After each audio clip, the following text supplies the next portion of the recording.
Hi, everyone. Good morning and welcome to the 58th installment of the Seattle Metro Chambers Executive Speaker Series. The purpose of these events is to highlight the different industries that are vital to our region. And right now, as we continue to progress through the phases of reopening, we're looking specifically at industries through the lens of economic recovery after the pandemic and just how they've been managing through the last year. So today we have a great panel of local nonprofits who will discuss how they're managing. Some of them have had to pivot their services to meet the changing needs of the community. They're dealing perhaps with funding deficits, and they've really, some of them recentered their work to focus even more on equity for our community. So before we get going, I do have a couple of logistics for you this morning. If you need technical assistance once we get going, you're having trouble with audio, something like that, you can use the chat box and message the panelists and I will help you out. If you have a question for our speakers, though, I ask you to use the Q&A box instead. It's easy to have things get lost in the chat, but if you put it over in the Q&A, our moderator will have an easier time seeing it and we'll get to as many of those questions as we can. Lastly, we are recording today's webinar and I will post it on the event page later today. So if you have a colleague that you wanted to share it with, you can find it there, and it will also be in my post-event email. So with that, we wouldn't be here without the support of our presenting sponsors, Advanced Professionals Insurance and Benefit Solutions, and the Business Health Trust, and our event sponsor, Bank of America. So to start us off, I'd like to welcome Shannon Spencer, who's here on behalf of Advanced Professionals and BHT, to turn on her video and share a few words with us. Thank you. Like she said, my name is Shannon Spencer. I'm the Training and Events Manager for Advanced Professionals Insurance and Benefit Solutions, which is the wholesale benefits division of ABD Insurance and Financial Services. We help trade groups and other associations such as the Seattle Chamber provide health insurance and other employee benefits to small and mid-sized companies throughout the state. As a sponsor, I'm here today representing the Seattle Chamber's program, the Business Health Trust, which offers medical, dental, vision, and life insurance to chamber members. Because we negotiate these benefits at a wholesale level, you could think of this kind of like a Costco or umbrella model.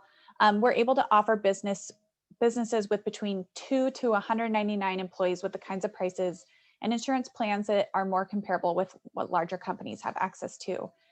This gives our region's smaller companies additional negotiating power when they're trying to hire in our competitive job market. My role here is to help you connect with our services and make you aware of the employee benefits available to you through the trust in your membership. Again, my name's Shannon Spencer, and I'm the Training and Events Manager for Advanced Professionals Insurance and Benefit Solutions, here representing the Business Health Trust, which offers your employee benefits to small and mid-sized companies that are members of the Chamber. Thank you.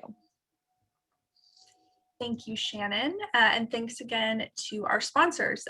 They allow us to host these webinars for free for our members and to share that content afterward. So let's get going. You're not here to hear from me. You are here to listen to our amazing panel. So I will introduce our moderator. She will introduce our panel, and then we'll have a great time with our conversation. So Seal Erickson is with Seattle Foundation. With a broad and deep network of nonprofit partners, Seal manages Seattle Foundation's grant making in targeted areas and drives investment in nonprofit sector capacity building. Her extensive sector knowledge makes Seal a highly effective connector between philanthropists and community needs. So Seal, I turn it over to you. Great, thanks so much. Glad to be virtual with you all. Wish we were in person, hoping to get there soon. So I am just going to say a few words about Seattle Foundation before we get to this amazing panel, and just also share a project that we worked on, and I'll provide a link in the chat about all the things that I'm going to reference in my comments that I'm going to say really quick. So I'll just go back again to say we have an amazing panel, and yeah, just gonna peruse the don't know, Seattle Foundation's a community foundation, and our mission is to ignite powerful and rewarding philanthropy to make King County a stronger, more vibrant community for all. We are a civic leader in communicating the community's needs, convening parties across sectors, and catalyzing action and investment to meet those needs. Seattle Foundation is committed to racial equity, economic opportunity, and really values that are reflected in our mission, our partnerships, our team, and our work. So last summer, we partnered with the Bridgespan Group, which is a national nonprofit consulting firm. And we really focused on researching the impacts of the dual pandemics of 2020, COVID-19 and racism. And we were really looking to look at what those issues were and develop investment strategies. So we knew nonprofits, we know nonprofits face challenges even in the best of times, and we wanted to have some data and information about the impact of COVID and Black Lives Matters movement to share with Seattle Foundation philanthropists, those individuals that choose the Seattle Foundation for their vehicle for philanthropy. So we knew the pandemic and the Black Lives Matter movement, are laying bare racial and economic inequities that have long existed. The research we conducted focused on the most pressing priorities for Black, Indigenous, people of color, those BIPOC communities. And again, we use that research to inform strategies for an immediate philanthropic response, as well as looking at, longer term investment strategies. We worked really closely with the community to elevate their voice and perspectives, and we had to do a lot to prioritize the challenges. And we know that effective solutions have come from and will continue to come from populations who are disproportionately impacted and who have lived experience with the challenges we're trying to solve. So all this work culminated in documents that contained a lot of data, and also we developed investment opportunities for each of these areas identified. And we also looked at, those cross-cutting investment opportunities of providing flexible multi-year funding, and also working to close the digital divide through increased technology and internet access. And at this point, we've been working with our philanthropists, but we're also working on launching a new fund, the Fund for Inclusive Recovery. And this is, founded on the belief that we all do better when we all do better. And those targeted resources will help our community emerge from the crisis stronger and more unified. So our goal is to raise $50 million over the next 5 years.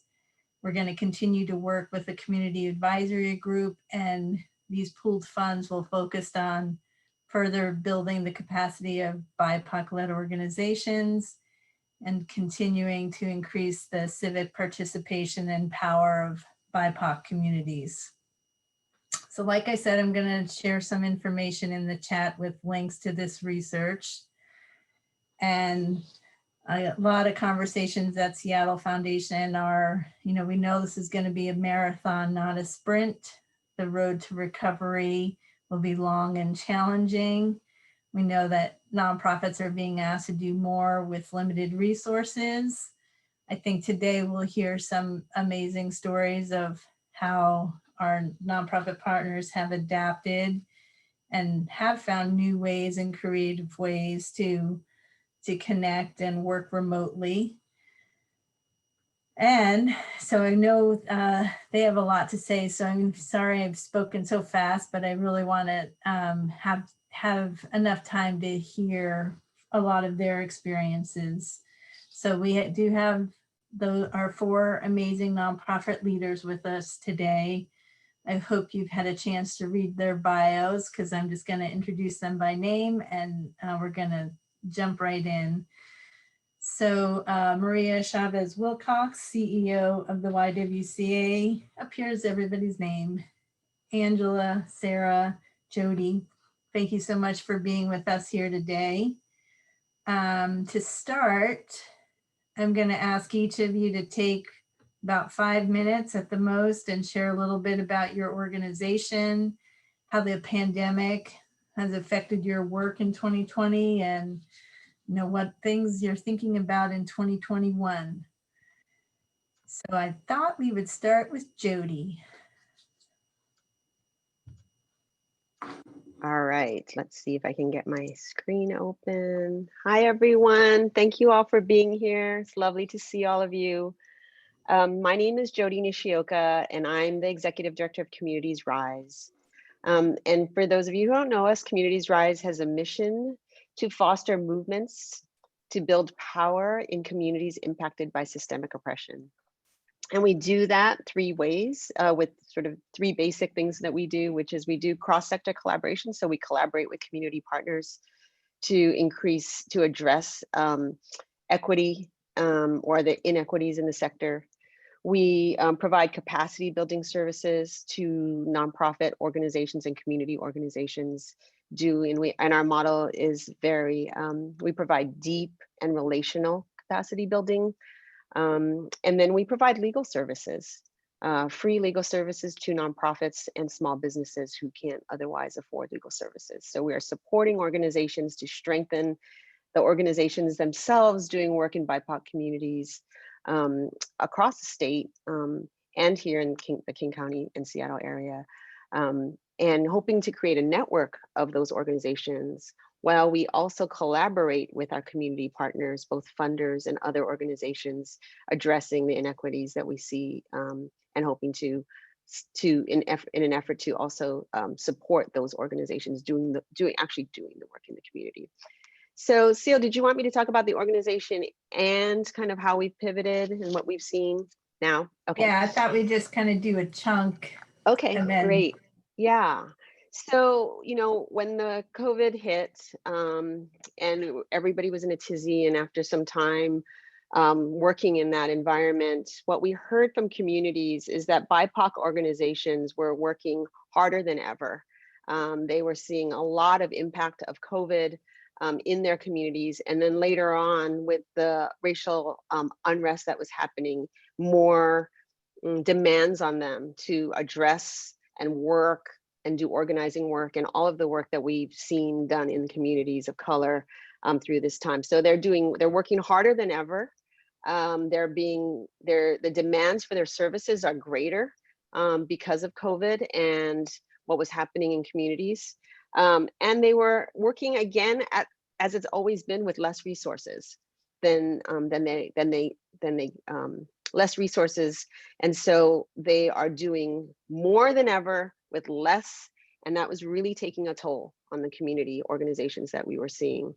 What we saw that folks, we took some time, we responded pretty quickly on some short-term stuff in terms of getting services out to nonprofits and small businesses, particularly around the federal funding work, the PPP loans and the EIDL loans and all of those works through our legal programs, getting information out. We also saw a huge need I don't know if you remember back, we're in the second round of PPP now, but last year, early on, the money ran out very quickly and communities of color were, within 2 weeks, the money was out in the first round and communities of colors, BIPOC communities were left out. What we were hearing was after it ran out, that's when people were starting from our communities knocking on our door saying, hey, what about this? Can I get this? And we're like, oh my God, it's too late.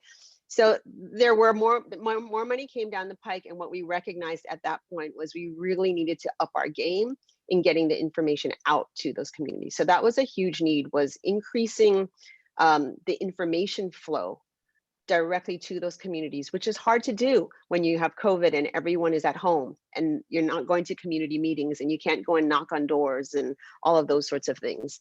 So that's where we found, compounded with the COVID shutdown, along with having communities that are hard to reach already, who don't speak English, who are dispersed, who maybe aren't meeting in groups and are not well organized.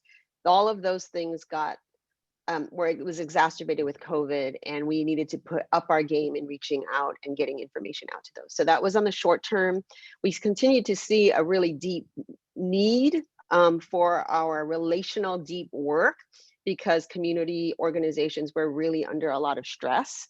But we also saw a need for shorter term, quick sort of transactional needs, like just getting information about the PPP loans, or helping an organization figure out how to do fundraising, specifically fundraising in a time when we're not doing events, and those sorts of sort of shorter term COVID questions.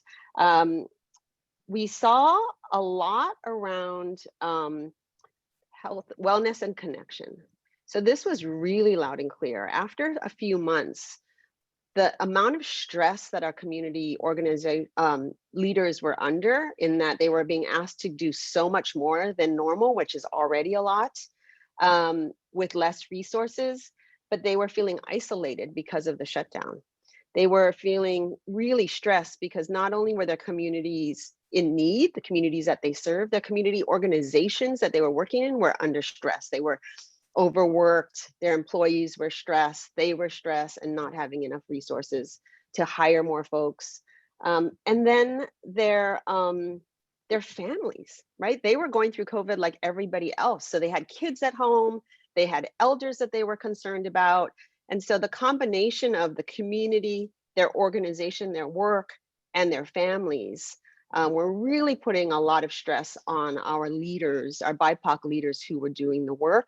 And so that, and the sense of isolation. So what we kept hearing from them was, we need something to support us, to support our wellness so that we can sustain, because this is not going to go away in a few weeks or a few months. This is going to have lasting impact. And even beyond the COVID, we're going to have a recovery period, and we need to be able to be sustainable for our communities.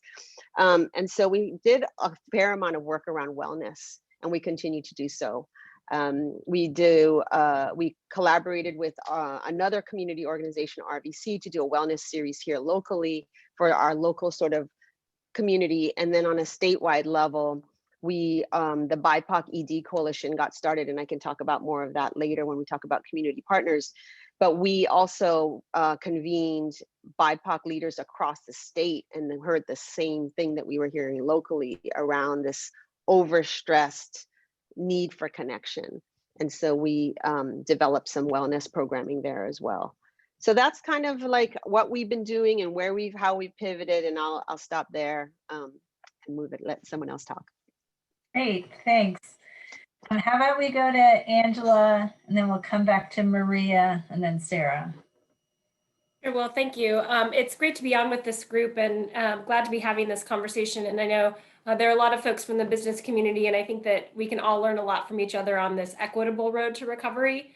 So for those of you who are not familiar with Fair Start, we have been in Seattle for about 30 years, really focusing on economic mobility and jobs, as offering social services and training programs to individuals who have experienced homelessness, been recently incarcerated, and have long worked in the hunger relief space through providing meals at local shelters. Though many of you on the call probably know us best from our Fair Start restaurant down at 7th and Virginia. And that's where we do all of our training for our adult culinary participants and clients.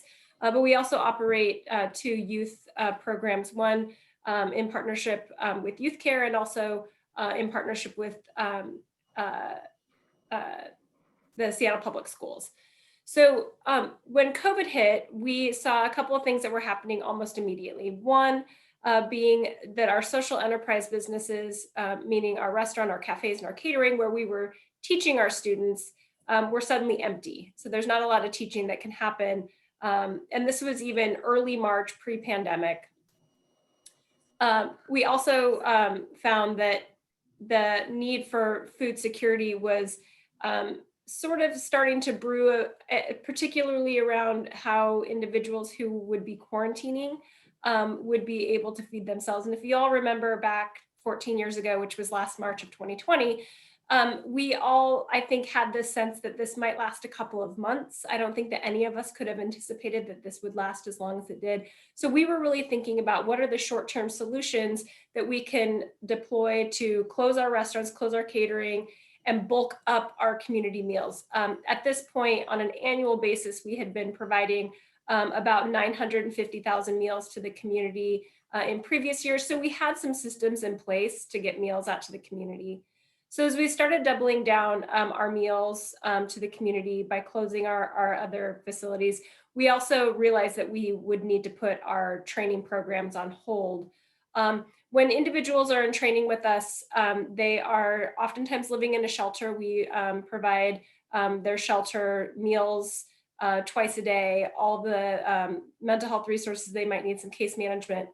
And all of a sudden we had a large group of students who were going to go back into these shelters or back into whatever residential setting they were in with no job training and limited access to our case managers. So we did a mad scramble on that side, while also redeploying a lot of our program staff and other staff to these meals. So we had these two parallel and sometimes conflicting challenges of taking care of our community. So I'll come back to the program side of it, but keep going with the meals portion. We originally partnered with King County, as I mentioned, to get meals to those quarantine sites, and quickly worked with folks like Sarah Levin, who you'll hear from, Maria, as well, and other nonprofit partners around the region to get meals to those most vulnerable who would be unable to get out into the community to get their meals. So we're currently still producing about 21,000 meals a week to permanent supportive housing residents. In the last year, we've produced over 2.2 million meals to the community locally. We've been able to re-grant out some funding to a network of nonprofits around the country through our network called Catalyst Kitchens. And collectively, our Catalyst Kitchens network is providing about 800,000 meals a week around the country. So significant increase in meal needs. I think the things that we've learned just on the meals front, one is just the need for prepared meals in the food security space. So in addition to those permanent supportive housing sites, we were going into schools and getting a third meal into school districts, getting out to the housing authority sites with great partnership from United Way, and different areas of our community because it was so widespread, this food insecurity. So I think that one thing that we really have seen is that just given the busyness of people's lives and trying to juggle kids in school while working, that prepared meal space was really important for those families, but also for those who were experiencing medical issues. That prepared meal is really an important supplement to what they might have been getting from a food bank system. We also discovered that there's a pretty interesting link between behavioral health and food security for residents who are living in permanent supportive housing. And this was anecdotally reported to us from our partners in the permanent supportive housing space. And we're actually really excited this year to be partnering with Kaiser Foundation to put some data behind that research. And again, these are individuals who have been chronically homeless. 98% are experiencing a disability, and a vast majority are from BIPOC communities. So a really important learning there. And then I think finally, the shift to really putting a focus on those individuals who are most impacted by poverty and food security are BIPOC communities and systemically under-resourced communities around King County. And so we have really been putting our focus on reaching out to community organizations, not just dropping in and coming in to deliver meals in these communities, but really working from community out to get the meals where they're needed. And the last thing that I would say, the big shift that we've made from a programmatic side, and then I'll stop, is we have learned so much. I think the innovation of the last year probably would take 3 or 4 years in the making, but we have resumed our training programs through virtual training. We've placed over 100 people into jobs this last year. We've employed almost 40 graduates in our own community meals program. So we're really learning this new way to reach out and connect with people and provide those social services and job training skills. So A lot more to talk about, a lot more to do, but that's the general jumbled overview of what Fair Start has been up to, and it's a lot. So I appreciate you bearing with me as I work through all of it. Thanks so much, Angela. Okay, Maria, you want to share a little bit about the YWCA? Sure. So let's see if I can get there we go. So first of all, it's wonderful to be with all of you here and these amazing panelists. You know, all of them are friends, and we've worked with one another and side by side for I think a long time. So the YWCA is the largest organization for a network of direct services to primarily women and girls and the BIPOC community in the Pacific Northwest. And we are also a network of services where I think that people know us primarily for our housing facilities, which are, by the way, we manage and directly supply the largest shelter, temporary and permanent housing for women and girls, 72% of them, of which are BIPOC, in the entire Pacific Northwest. And I think that's something that is noteworthy. I think that there's somewhat not always knowledge about what we do, is we really provide a spectrum of services. We are a network of domestic violence prevention, food assistance, healthcare, job placement, training, everything. And, you know, there used to be a term that another organization used to use, but I really do think it applies to the YWCA. We are a wraparound services organization. Everything that a woman and her family need when they walk through our doors, we'll either find the way to provide it or partner with someone to give it to them. 72% of them, when they walk through our doors, are homeless. And so they're walking through our doors is the first time they've had an experience to maybe have a hot meal, have a roof over their heads, feel safe, be able to protect their children, and be able to get some training and education so that they can move forward with their lives. And so just to give you a sense of what we are not one thing. We are a network of everything, if I could describe that. I have a phrase that I like to use and say, you know, we don't have a swimming pool, but we teach women who are drowning how to swim. So we are a direct service on the ground, providing services to over 11,000 women and girls and families in our communities. So how we've pivoted is, first of all, we have not stopped working since day one. Okay, we can't just show up and telecommute, because most of my staff, and I have almost 400 staff, are program staff. The program staff are on the front lines having to help our clients. If our program staff don't show up, our clients don't get any services. So what we've had to pivot to is being able to provide safety and incredible health measures to our staff who are managing all of these services so that the clients can continue to find a place to go. And obviously our need has just escalated. The other thing is that 2 of our major facilities are in the heart of downtown. Our mission is eliminating racism and empowering women. But we believe we cannot truly empower women and girls if we do not eliminate racism first, and all of the structural barriers that go with racism. So you can imagine what this past year has been like for us. It's been traumatic, to say the least, because we've had a double pandemic.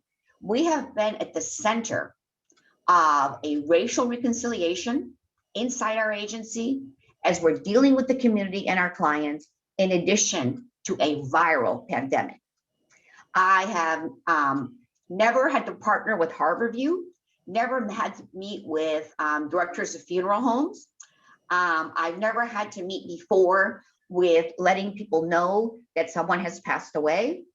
And so our work has gotten more direct and more important than ever before. There has been a Harborview van parked in front of our offices continually, not only to provide tests for COVID to all of my staff and clients, but we are also offering that as a community service. So anybody on the street who needs a COVID test, who finds a YWCA facility, Harborview will provide that service free of charge, because I understand that some people are afraid because they have to pay for it or there's regulations. So our life has been absolutely turned upside down. What we have discovered, however, is that we needed to work smarter. And it wasn't just increasing more what we were doing, but doing things differently, because we couldn't see one another all the time. We couldn't approach one another all the time. And even when with social distancing, and we have followed all of the rules and regulations, I am incredibly, incredibly proud to let you know that out of 400 staff and over 11,000 women and girls and families that we serve, now no one should have to face this, no one. We've had 6 staff out of 400 that have been impacted by the virus, none of them in our facilities, and 36 clients who all got it from outside sources. So it tells you the level of partnership we've had to have with healthcare. We have had to do basically what somebody described to me is hospital time cleansing and cleaning of all of our 24 facilities 24/7, which has incurred a tremendous cost that nobody would have ever seen coming or planned for. So we have really been at a different reckoning. And what the other thing that pivoted for me, quite frankly, was providing services to the staff, to the workers, to the staff, to my team who are on the front lines. Because here we are expecting them to show up to work, worried about what they may face when they come to work, between what's happening downtown and our clients being in fear and in trauma, not only because of COVID, but because they're people of color. Okay, and them having to provide that counseling and support. So I am very proud of the fact that we've been able to partner with other organizations. As Angela mentioned, that was a lovely conversation where she said to me, "What do you need?" And I said, "I need food." And she said, "You need food?" I said, "Yes." You know, because our normal sources had totally dried up because of COVID. They could no longer deliver food because of the impact of the virus and the potential for infection. So we had women digging out of trash cans. That's unacceptable. That is totally unacceptable in this city. So we have pivoted to partner with other organizations and other corporations.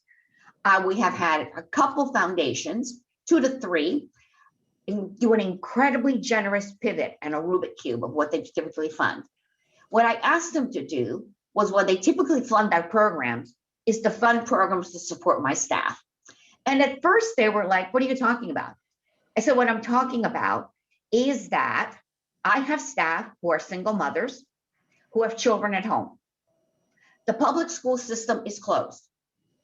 If they don't show up for work and have a safe place for themselves and their child, our clients are not going to get services." So I have gotten stipends. We have gotten $500,000 just from one foundation alone to provide daycare stipends for our staff on the front lines so that they can get that support. The other thing that we have provided, thanks to Premera, and this was a totally spin on an ask than we've ever done with Premera before, was trauma impact caring and support for my team. Because how do you expect somebody to help someone else if they don't have their oxygen mask on first? And that's a different way of looking at a nonprofit. We are on the front lines. We are human beings. We are facing all of the same dangers that everyone else is facing while trying to do the work of service and helping others. So we have what I see really that we've pivoted to is more trauma-informed training, realizing to not take anything for granted because it could change at any moment. And that not only are we managing an organization of trauma for our clients, COVID infections for our clients, racial inequities being thrown at our clients, but also for our staff. And so we are pivoting quickly. We're going to cut you off. Okay, I can go on forever. I'm sorry. Okay. No, I was trying to find the perfect time to try to find a break. I'm done for now. Amazing things. But I did want to go to Sarah from United Way and kind of just, get a few comments from Sarah about how the dual pandemic has affected the work of United Way. Thanks, Seal, and thank you everybody for having us here. This is a really powerful group of panelists who are doing amazing work in the community. So I'm with United Way of King County. We have a vision that everyone has a home, students graduate, and families are financially stable. And that vision is realized, or we try to realize it, through multiple things that actually touch a little bit on everything that you've heard from the other panelists say already. We're a fundraiser, so and a grant maker, so like SEAL and the Seattle Foundation. We do some direct service work in the community. We do public policy work. We do some capacity building, particularly for BIPOC community members wanting to be on boards. And we do a lot of grant making. So we kind of cover a whole bunch of different areas as a large institution in the community. And that vision of everyone has a home, students graduate, and families being financially stable obviously became even more critical in the last year. I will say briefly kind of 4 ways in which we had to change our business. First of all, we do a lot of direct service work. As an example, our free tax campaign that last January was in the community at 25 different sites with 1,000 volunteers, had to figure out how to go virtual very quickly. And work we do on college campuses, leveraging AmeriCorps members to help students needing access to basic needs, had to all go virtual. So we worked really hard to take advantage of technology in both of those areas and try to do everything online. Secondly, we had the opportunity over the course of the year to leverage both public and private dollars to help with rent assistance. So we worked very closely with the City of Seattle, King County, and private donors to, by the end of the year, put close to $30 million into rent assistance, primarily federal dollars, so really complicated dollars that could go out to community members and pay up to 6 months of back rent. That was a huge body of work that we had done some of before, but certainly scaled it up. And helped close to 9,000 households. Thirdly, we recognize and believe very strongly in, as a couple of the panelists have said, the dual pandemic and needing to address systemic racism even more and more quickly than we have been doing.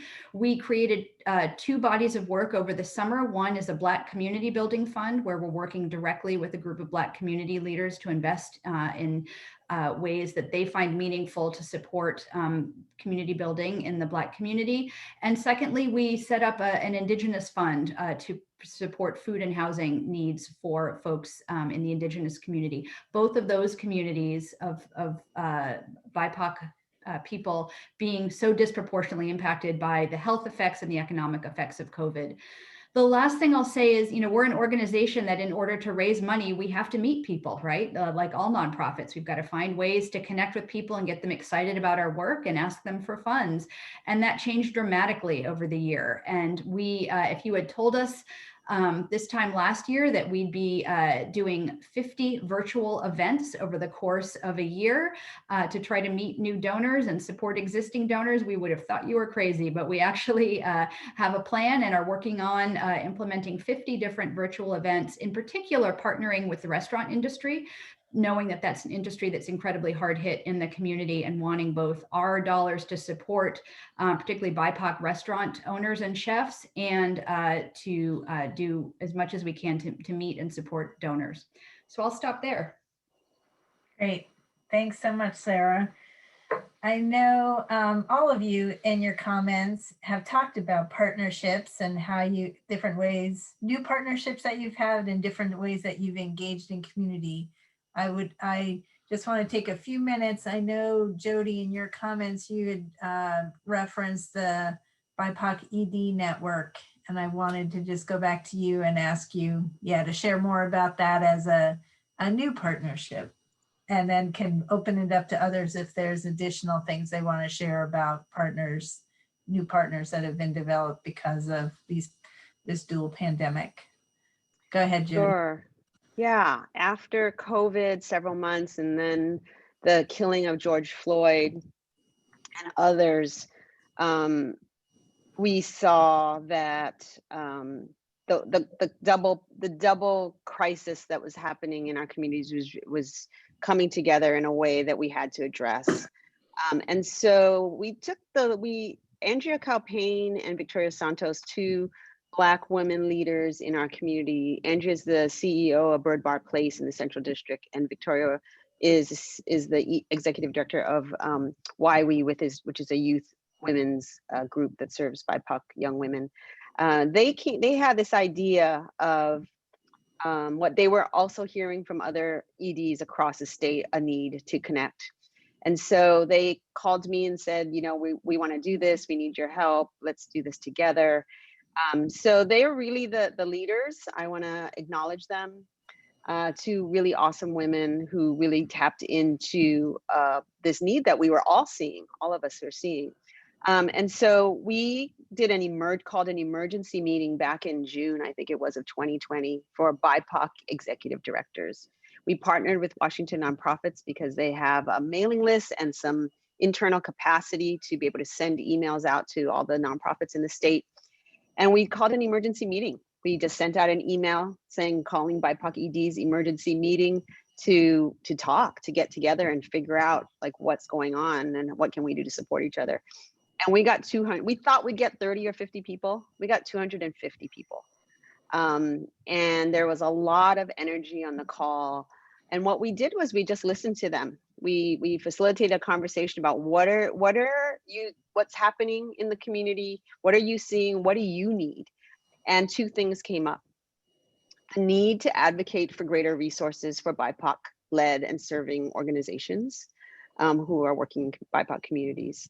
You know, and we've heard this over and over through the years. This is not something new because of COVID and Black Lives Matter. This is something that we've been hearing from communities for a very long time about the inequities in funding in the nonprofit sector. We know that nationally, I'm not saying locally, but nationally, you know, 7% of philanthropic dollars are targeted to BIPOC communities of color, which is just an amazing statistic when you think about it.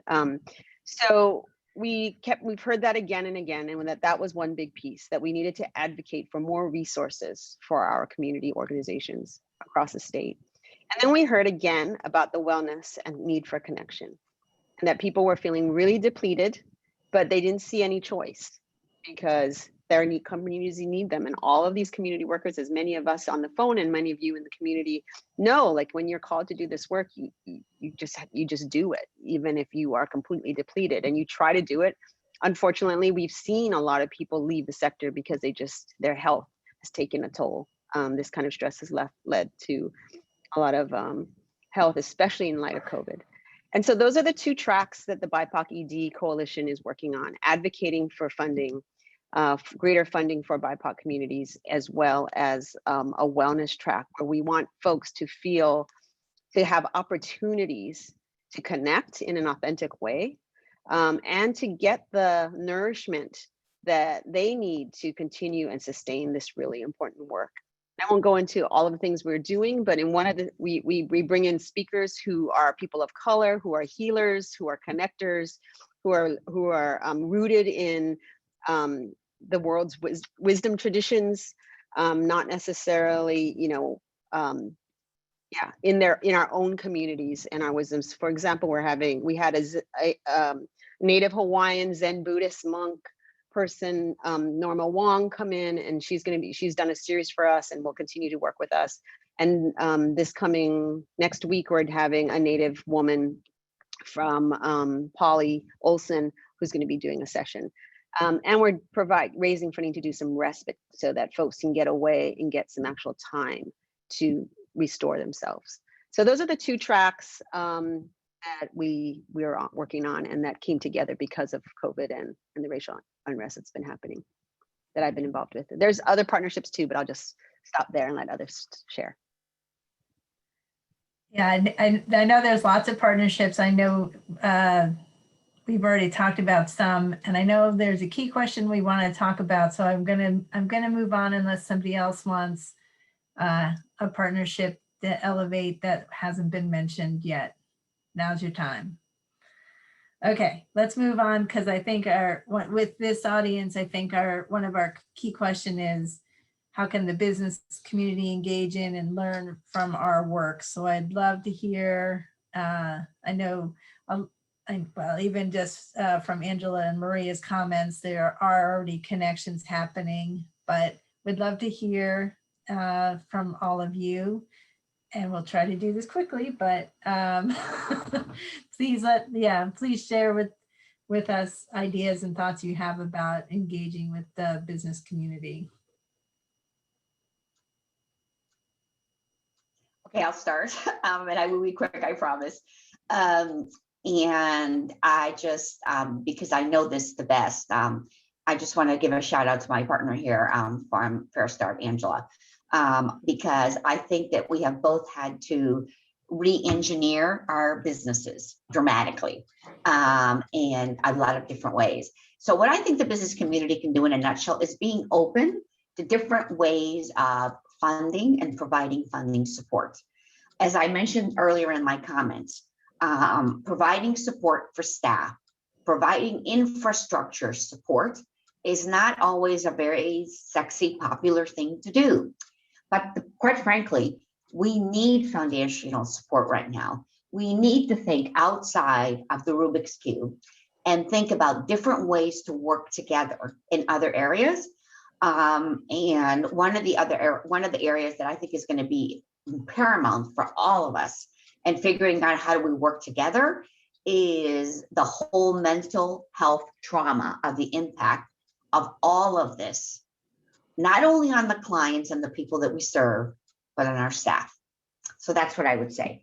Be open to working with us in different ways and get to know us. You may think you know us, but I don't think you may really know us. So get to know us, reach out. I think all of us are always going to take a phone call. So I cannot safely tour you right now, but I can definitely be there and talk to you. Can I add something to that, Seal? Go ahead. Yeah, you know, I think Maria's spot on. I also want to just emphasize the fact that there's a ton of public money. It's not enough, but a ton of public money coming into the community. I mentioned rent assistance earlier. There's public dollars, federal dollars that came in for food assistance. We know it's not enough, and we know that the public dollars that come with a lot of restrictions and a lot of bureaucracy. So I would really urge the business community and the general public to think about donating in ways that are as flexible as possible, for whether it's to United Way, whether it's to the amazing nonprofits represented here, because there are populations that can't be served with those dollars. I know early on, undocumented folks were restricted from accessing some of the funds. The flexibility needed to do the incredible work that Maria and Angela are doing requires large infusion of federal dollars and public dollars, but it also requires the flexibility that can come from businesses and private donors. Yeah, and I totally kudos to both Sarah, Maria, and to you, Jody, too, who I know less well, but just amazing work. And I think that one thing that I've heard on this call that we've done as a nonprofit sector is that we really have started acting in so much more of an innovative way, and which is really quite common and familiar for the business community. And so when I think about the pivot we've done, it's been done with a really entrepreneurial spirit. So I think what I would leave the business community is thinking about how can we learn from one another? Because when we talk about the road to recovery, which is the theme of these webinars, there is no part of the road to recovery for the panelists on this call that doesn't also have the word equitable in it. And I think that there's a lot that can be done with the for-profit, nonprofit, and public sector that can help build us back better and more equitably. And I know that that's where we are really focusing a lot of our time. And, you know, we have the social return on investment is just as important as you know, those are our shareholders. And I know that the people in the for-profit sector have financial shareholders, but I will tell you, all boats will rise when all boats rise, and no one is hurt in equity. And so we have to figure out a way. And I think Seattle is an innovative enough city, and Washington in an innovative enough region that we can do this. But it has to, the business sector has to step up and commit to equitable recovery, as well as the nonprofit sector.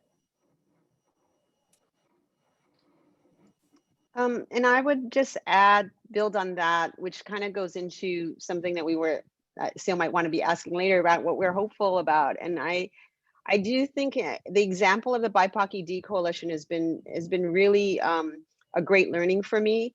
One of the things in our advocating, so my thinking around all of this is that these communities that are most greatly impacted, who have the disproportionate impact of COVID and everything else that we've seen over the course of history, not just with COVID, are the ones who are closest to the problems or the issues and closest to the solutions. And those organizations who are working in those communities, which we all are here, and many, many others who may even be smaller than us, are really, we're being asked to do so much again without enough resources.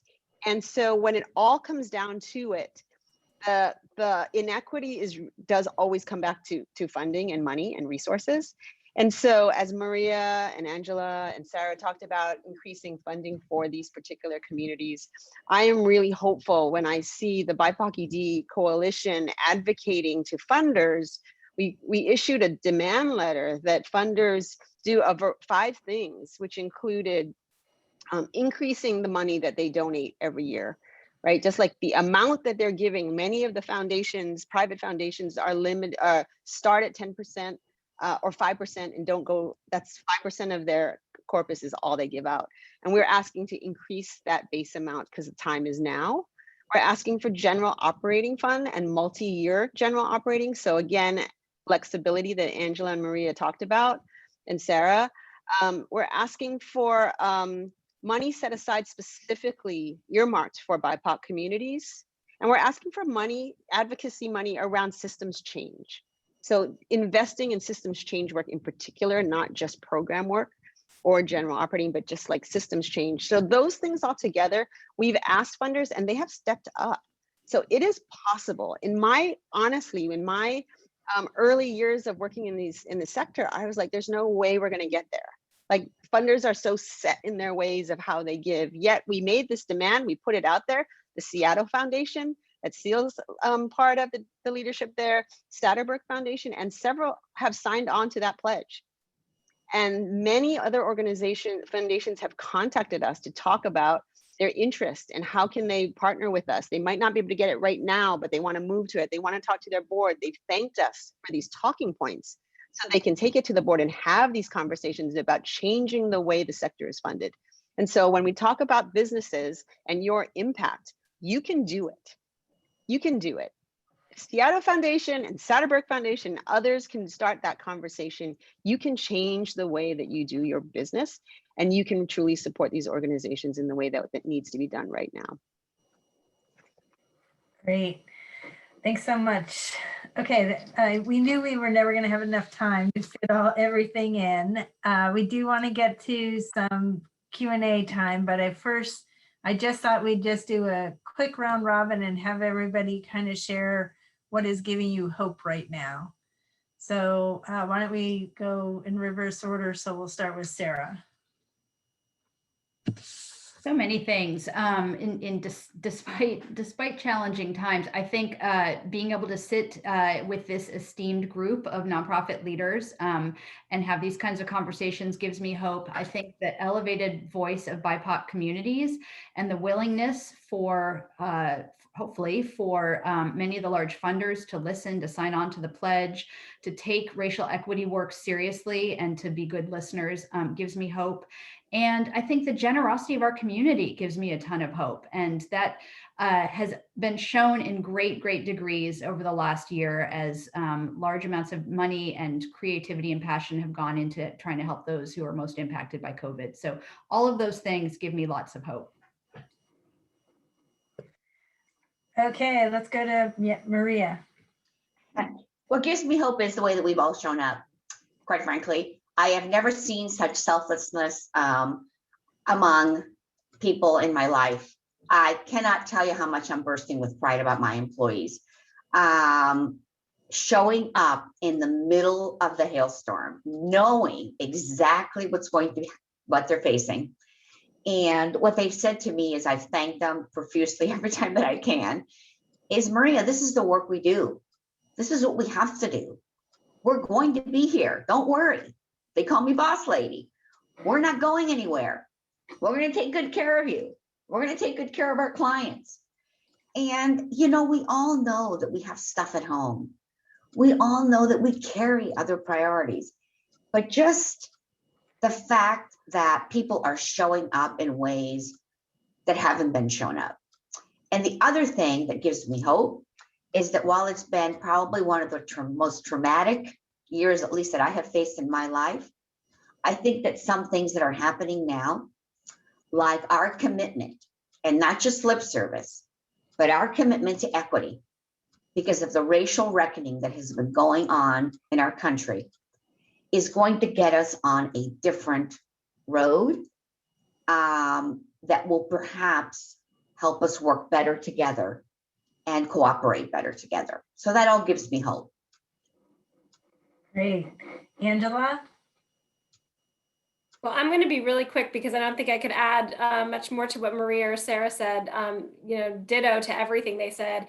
But I do think that the collaboration and the innovation that are coming out of this experience will help for a better post-COVID experience, and the solutions that we have found during the COVID experience that were unachievable prior. You know, I'll give the example of hotels for people experiencing homelessness.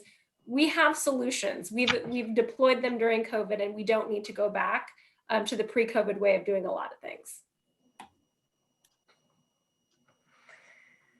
I really can't add much more. I do want to acknowledge Sarah and United Way also has been in a lot of deep talks with the BIPOC ED Coalition on our pledge, and so want to also call shout out to United Way as well as Seattle Foundation on the call. But that living that experience of the community coming together really quickly in collaboration that Angela talked about, and then organizing and then making an ask and for funders to step up, like that is, I mean, it's the fastest I've seen that kind of change in real life in front of me, and it gives me a lot of hope.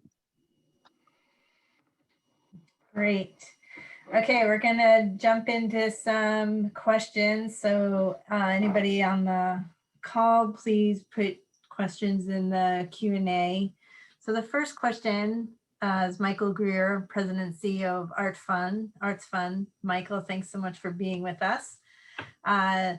His question is, would love to hear how arts and culture has been part of your community work and what role these arts nonprofits might play in recovery.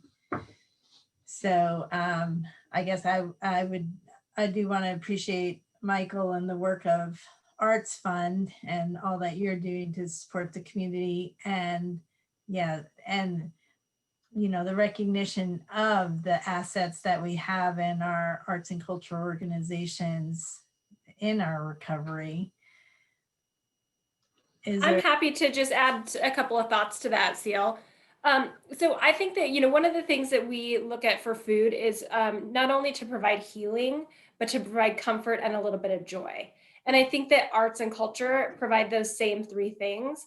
And so as we look at the people who have been suffering for a long time and those newly suffering because of the COVID crisis, we need to make sure that we are making space for arts and culture that are both relevant to different cultures, but also serve as an education piece for all. But I think the thing that we're really holding on to that we just don't talk enough about is how can we bring some joy into people's lives? How can we bring some dignity back to people's lives? And just like food, arts and culture have to be there. So Michael, I am happy to talk to you about how we can do that with Fair Start and some ideas and plans that we have for 2021 and beyond.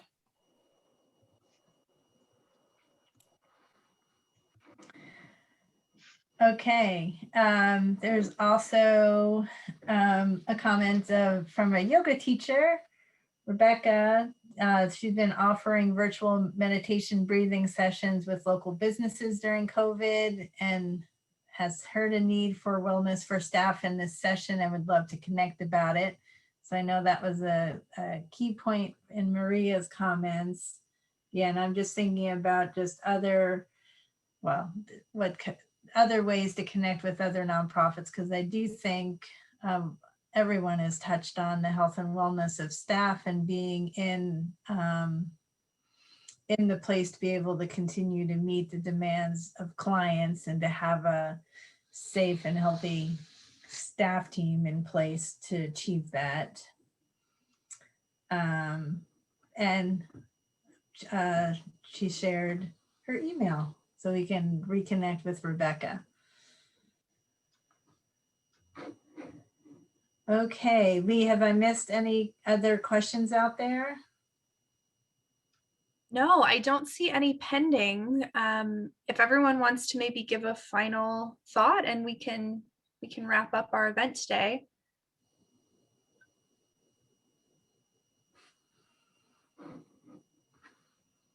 Your parting words. I'll just say, again, I do think, as we've heard today, there has been a lot of ways that we've learned to do our work differently and work in partnership with each other. You know, I think at the Seattle Foundation, we continue to evolve and innovate, and as much as our work is driven by our staff and board, all the opportunities we have to build relationships with our philanthropists and inform and educate and influence where their giving is going to support this amazing nonprofit sector. Not to interrupt, but we did have another couple questions that just snuck into the question box. Seal, if you want to. Okay. Okay, this is interesting. What programming changes are here to stay? So when you think about how you have modified and adapted your work, what do you think about will be in place going forward, hopefully when we're not working virtually and remotely? Thoughts on that? I can add to that. There's a couple of things, but I'll just give one example. We had, as I mentioned, we knew early on that communities of color were not getting the information that they needed about resources that were available to access the federal funding, as well as our legal services and other services. And so we created an outreach program that's based, it's a best practice program where you hire, community connectors, trusted advocates already embedded in the community. And that's worked really well in terms of building relationships in those communities. We did it on our own, like just our staff being out, but we realized that our staff was busy doing the work that they do and didn't have time to be going out into the community as much as we needed them to do, as much as we needed to get the information out to these communities quickly. And so we deployed a bunch of community connectors, folks that we knew who were already embedded in the community. And right away, I just was like, okay, this is not something we can just do because of COVID. This is something that we need to continue to do to continue. It's not, building relationship is not a one-time thing. Building relationship is an ongoing thing. And so we're going to continue to put in our budget money for community connectors, folks who are embedded in the community that we are going to actually pay for their time to be connected and take us in, be the bridge for us to get into communities across the state that we hadn't had as deep connections, and to just invest in developing those relationships. So that's a program change that's here to stay for us. I would say for Fair Start, you can expect to see both a remained increase in the hunger relief and food security space. So that has become really, we'll take that pivot and keep running with that. And also the thing that we've learned from a programmatic piece for job training is really looking at the transferable skills. With so many of our graduates from Fair Start going to work into the restaurant sector, we've really had to pivot and look at what are all the transferable skills and how do we take people onto a path of economic mobility, not just into that entry-level job. And so whether it's looking at different sectors within grocery or driving the food sector as a whole and how that connects with other sectors, that's a programmatic change that's here to stay, because economic mobility can't just stop with that first job. Okay, I think we lost Maria. so maybe she'll jump back in. But there's another question in the Q&A about general operating support. And again, this could be a whole long and in-depth conversation. But yeah, looking for thoughts and feedback on how to ask funders for more general support funds.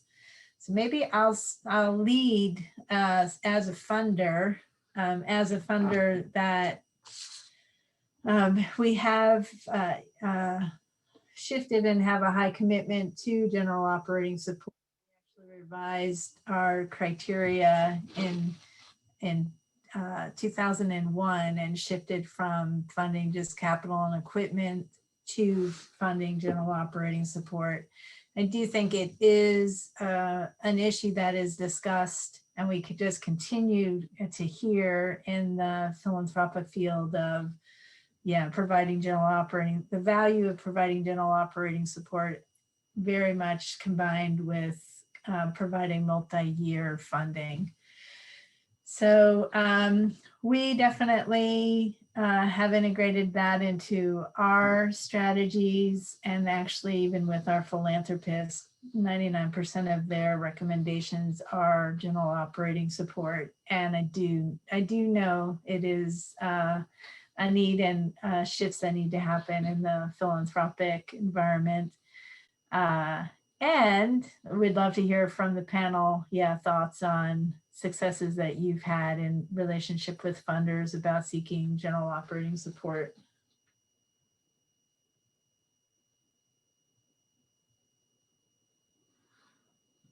I know you all support it and want it. It's a hard one when you're a grantee or trying to be a grantee to have that conversation with funders. It's just, there's a power dynamic. I just want to acknowledge that it's really hard when the funder says this is what we're funding, and then you're just, there's a set system already in place that you're coming to. So I would just say what we're trying to do is, when we're not necessarily applying for funding, having those conversations with funders as you develop relationships with funders. To what I'm trying to do and what I'm looking forward to doing, continuing to do more, is to look at my relationship with funders as not just a relationship for funding for Communities Rise, but as a member of the community as a whole, to have those kind of conversations around how do we make the system better together, and partnering with the funders, as well as the rest of the BIPOC community or nonprofit sector. So that I'm trying to leverage my relationship about my own organization to be broader, so that it involves changing the sector to be more equitable, and trying to use that lens as I approach and develop relationships with funders. So it's a long-term strategy.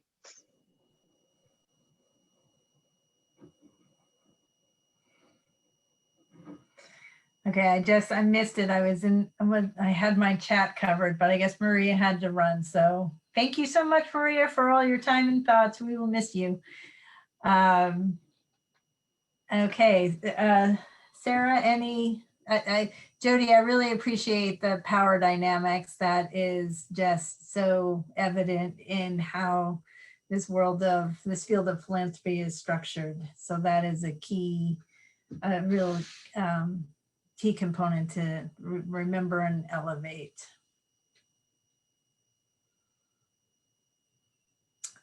Okay, well, if we don't have any more questions or closing comments from the panel, we can, we're close to the close. I want to make sure everybody's respect their time, and know everybody's got busy schedules. So yeah, thank you so much for the panelists. You all, I love working with all of you. You all have great ideas and are really amazing thought partners. So thank you so much for being on the panel. And yeah, we hope everybody. Thank you. Thank you very much. Yeah, I just want to echo Seal's thanks to the panel, and Seal, thank you for moderating. It's not an easy task, so I always appreciate when someone steps in to assist me on that front. And thank you to our sponsors, Advanced Professionals Insurance Benefit Solutions, Business Health Trust, and Bank of America. So thank you all for joining us today. The recording will be in the post-event email. Have a good one. Thanks. Bye.